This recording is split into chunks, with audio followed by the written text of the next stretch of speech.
नमस्ते दोस्तों, आज मैं आपको गणित के सवाल कराऊंगा। तो चलिए स्टार्ट करते हैं। पहला सवाल है 10 और 100 के बीच कुल कितनी अभाज्य संख्याएं हैं। देखो, ये अभाज्य संख्या वाला प्रश्न बहुत महत्वपूर्ण है, इसको अच्छे से समझिए। देखिएगा, कभी कभी तो ये पूछा जाता है कि 1 से लेके 100 तक 1 से लेके 100 तक कितनी अभाज्य संख्या होती है, प्रश्न बनता है ये।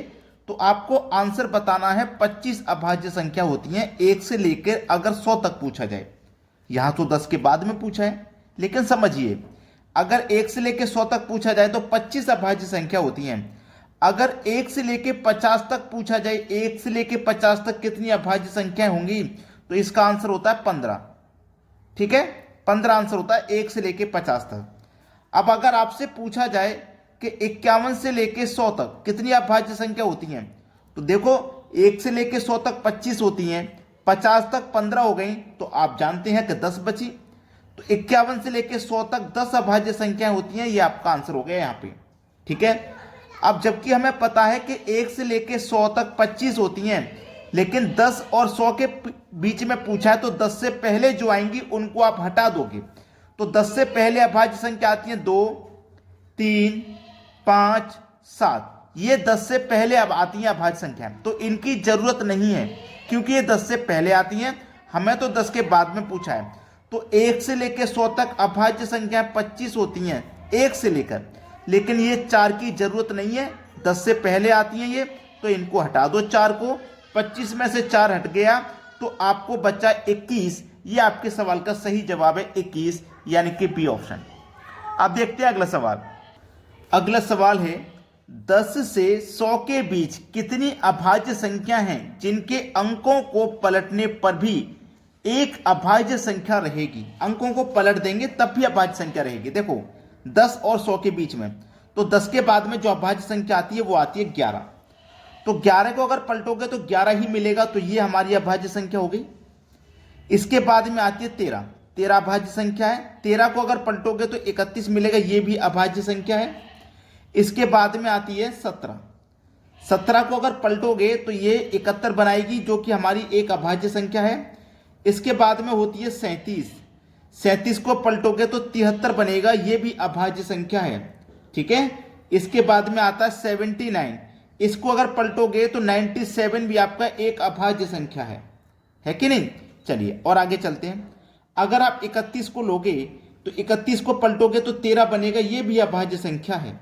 ठीक है, 71 को पलटोगे तो 17 बनेगा, ये भी अभाज्य संख्या है। 73 को पलटोगे तो 37 बनेगा, ये भी अभाज्य संख्या है।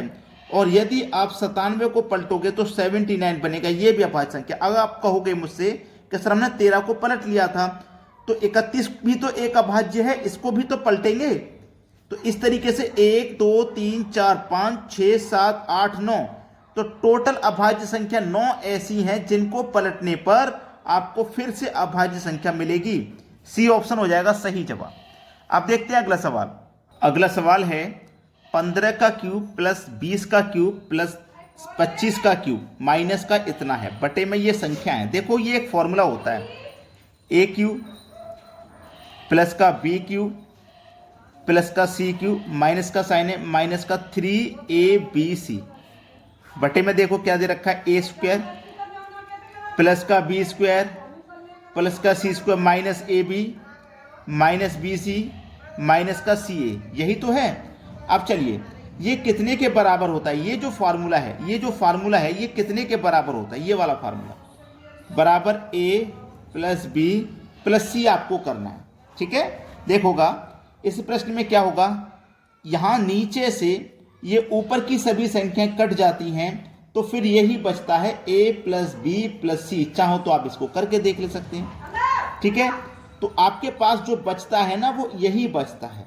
ये जो फार्मूला है, ये फार्मूला होता है ये वाला।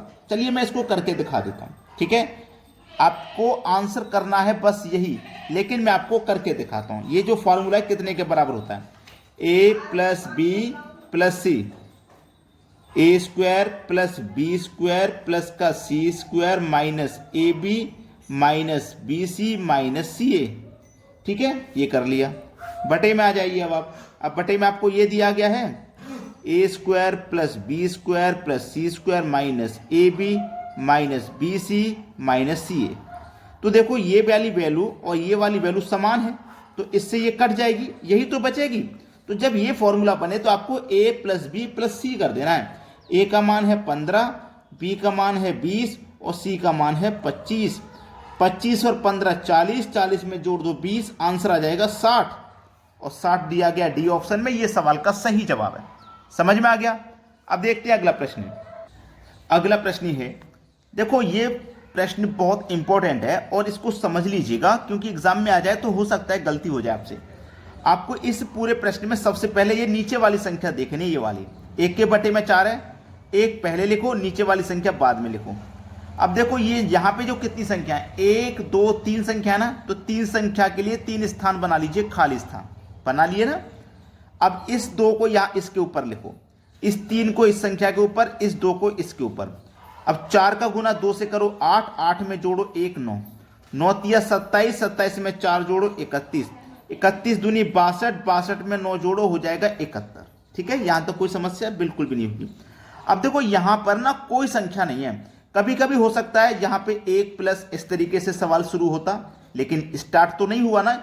जब यहाँ पे किसी संख्या से अगर सवाल शुरू होता, अगर यहाँ पे किसी संख्या से सवाल शुरू होता तो लास्ट वाली संख्या ऊपर आती और उससे पहले वाली नीचे।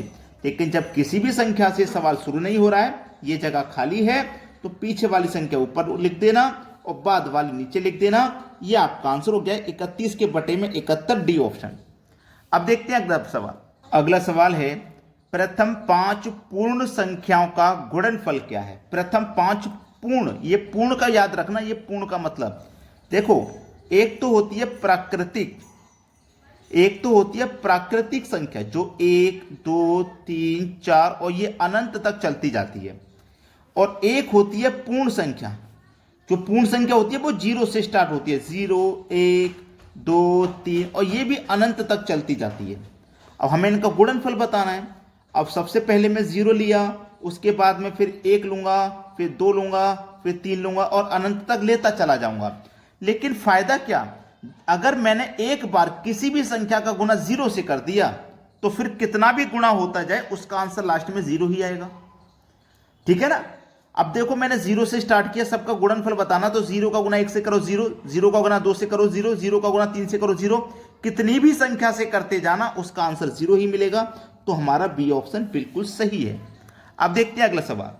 अगला सवाल है, चक्रवृद्धि ब्याज पर निवेश की गई राशि 3 वर्ष में 7,800 रुपये तथा 5 वर्ष में 11,232 रुपये हो जाती है, प्रतिशत दर क्या होगी। देखो हमारे पास प्रिंसिपल क्या है नहीं पता।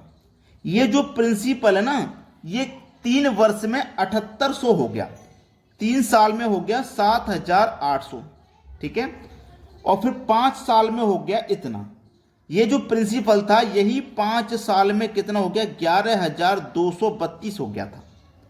तो यहां से लेके यहां तक इतना होने में 3 वर्ष लगा और यहां तक आने में 2 वर्ष का समय लगा, टोटल 5 वर्ष लगे, है ना। यही तो लगा है। तो हमें करना क्या, इस प्रश्न को ध्यान देना। बहुत बढ़िया सवाल है। ऐसे प्रश्न बार बार एग्जाम में आते हैं और आपसे नहीं बने तो फिर यकीन मानिए अगर जब आपसे ये सवाल बनेंगे नहीं तो आपको छोड़ के आने पड़ेंगे और आपके नंबर कट जाएंगे। ऐसा ही तो होगा, फिर जब आप छोड़ के आओगे तो नंबर कट जाएंगे। चलिए इसको हम कटाते हैं। देखो यहाँ पे और इन दोनों संख्याओं को हम कटा लेंगे। अगर मैं इसको कटाऊंगा तो 78 एकम ये 78 कट जाएगा और 2 0। इसको कटाऊंगा तो ये कट जाएगा आपका 144 बार में, ठीक है, कट गया। इसका भी वर्गमूल करो, इसका भी वर्गमूल करो तो ये 10 आ जाएगा, इसका वर्गमूल 12। कोई राशि 10 से 12 हो गई तो 2 बढ़ गई, कितने पर बढ़ी, 10 पर। प्रतिशत के लिए 100 से गुना, 10 से 100 कटा 10 बार में, 2 का गुना 10 से करो 20%, आंसर आ गया। कठिन यहीं पे लग रहा होगा आपको, उसके बाद में तो आसान सा सवाल था ये, यानी कि बी ऑप्शन हमारे सवाल का हो गया बिल्कुल सही जवाब। बस आप सभी बच्चों से मुझे एक ही रिक्वेस्ट है कि इस वीडियो को ज़्यादा से ज़्यादा शेयर करें ताकि सभी बच्चे इन प्रश्नों को सीख पाएं। वीडियो देखने के लिए आपका बहुत बहुत धन्यवाद।